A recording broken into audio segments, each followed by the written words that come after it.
Where cigarettes serve as currency, could vaping be better? Reducing tobacco harm for people in custody. I'm Cheryl Olson. A couple of years ago, I had the opportunity to conduct research on nicotine use among people in custody. I learned that people involved in the criminal justice system are also typically very involved with nicotine. In telephone interviews, recently incarcerated people told my team how important tobacco was to them. One said the cops would spit out regular chewing tobacco and other prisoners would turn that into cigarettes, which is really just nasty. I've seen guys pick it up off the ground and re-chew it. That's how desperate some of these guys are. Tobacco in jail is basically air. Tobacco helps people cope with the stress and boredom of prison. It gives brief pleasure in a place with few joys. It's even used as money.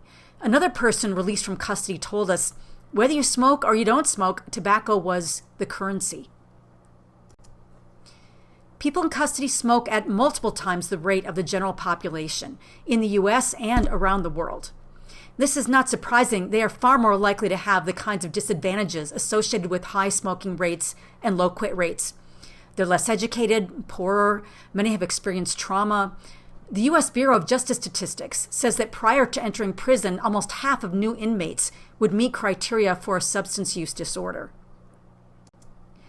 A new paper in the journal Health Affairs looked at U.S. National Health Survey data over time, and they found that people with substance use disorder who have criminal legal involvement are smoking at very high rates, and unlike other populations, their smoking rates are not going down. They are stuck. Efforts to ban cigarettes from prisons and jails have a poor track record. Bans lead to black markets and smuggling. In 2021, the U.S. state of Mississippi gave up. The Clarion Ledger newspaper reported that, quote, officials are hoping that lifting the ban on smoking inside prison will help curb the huge contraband trade that some inmates estimate may run in the millions of dollars. Studies find that in prison, nicotine replacement products are not an acceptable substitute for cigarettes. In Australia, New Zealand, and Canada, people in custody have turned nicotine patches and tea leaves into so-called tobacco cigarettes. The researchers quoted in this slide have noted that nicotine patch smoke not only smelled awful, but was likely more dangerous than secondhand cigarette smoke.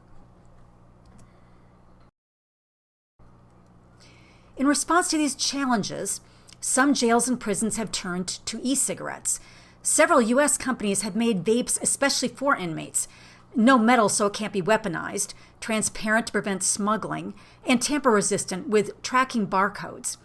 A team I led at McKinney Regulatory Science Advisors did studies of perceptions, behavior, intentions, and actual use of one such product to respond to questions from the U.S. Food and Drug Administration. There are ethical challenges doing research with people in custody, so we focused on recently incarcerated people. To better understand their experience, we started with structured phone interviews. We talked with 30 people who had the opportunity to purchase legal vapes when they'd been in prison or jail, including the brand that we were studying called e-cig for inmate. We learned a lot from those interviews, which fed into the design of our online survey. For that, we recruited recently incarcerated adults nationwide using ads in Craigslist and Facebook. And there were two groups, basically exposed and non-exposed to prison vaping. The exposed sample must have had the opportunity to purchase e-cig for inmate devices during a recent incarceration. Some of them were held in a jail or prison when it made the switch from legal cigarette sales to selling e-cigarettes. And by contrast, the people in the non-exposed sample were in custody where no cigarettes or e-cigarettes were legally sold. After intensive fraud prevention and data cleaning efforts, our final sample was 578 adults who could have legally purchased vapes in a jail or prison commissary, and 1,009 adults who could not legally buy vapes or cigarettes during their most recent incarceration. In line with other research on this population, most of our subjects used multiple kinds of tobacco products. Most used at least 2 products daily before incarceration. One important factor was acceptability of the product to inmates, especially those who came in as smokers. We found that of those who could purchase an e-cig for inmate device, 95.1% of pre-incarceration daily smokers tried one, and of those who tried it, 99% kept using it. They bought more than one device. We also found that 86% of non-smokers tried vaping, and all but one person continued. Smokers overall gave high satisfaction ratings to the product. Some were just glad to have a legal option.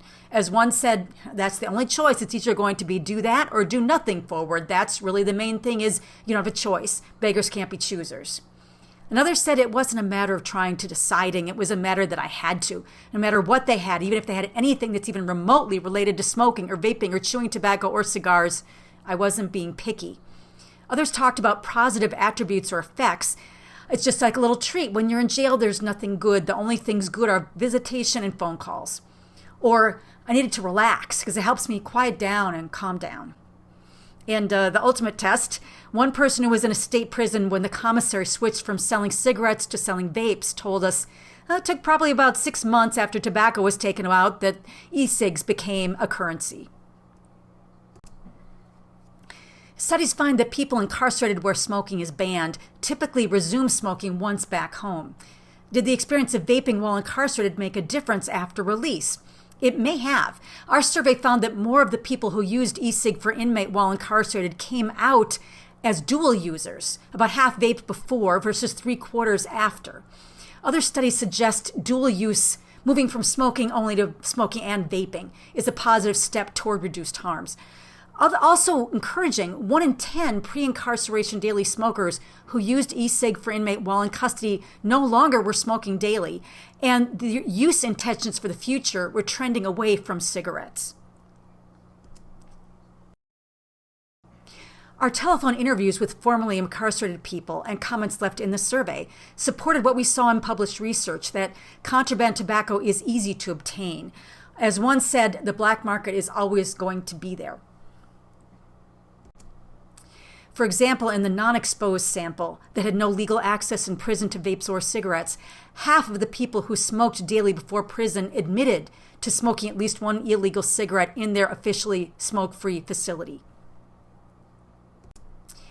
Research done in Scotland's prisons, where vaping was introduced when smoking was banned, credits vaping with helping them avoid the problems with contraband tobacco that were seen in other countries.